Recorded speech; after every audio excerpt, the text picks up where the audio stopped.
My name's Sienna and I'm from Australia. My surgery was 8 days ago. I had a forehead reconstruction and a sliding genioplasty, along with a trachea shave. I first came out when I was 17 years old or 18 years old, and then I went back in the closet for a bunch of different reasons. And then it took me about roughly another 8 years to come out again and have the financial ability to afford it. I saw results as soon as I came out of the operating room, before all the puffiness started and the swelling and all that. I'd say it was tough.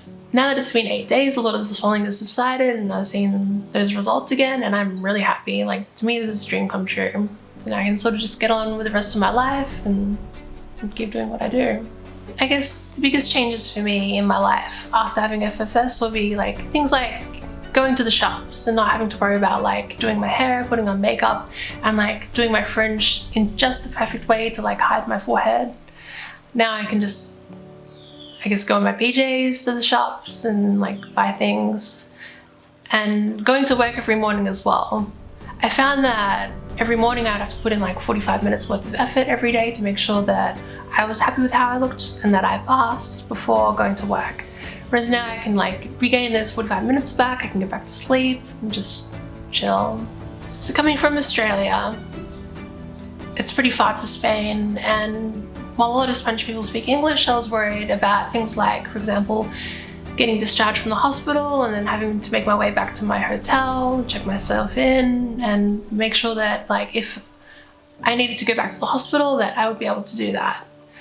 And Facial Team provided me with like contact details and things so that if anything went wrong, I had somebody to speak to who could help organize things like that, which has been like pretty fantastic so far. Over the couple of days after being discharged as well, I was checked in. Well, people like sent me messages through WhatsApp and said, hey, how are you going? Is everything okay? So overall, my experience has been fantastic. In terms of advice for anybody who's about to undergo facial feminization surgery, I would say try and relax in the run-up to the surgery itself.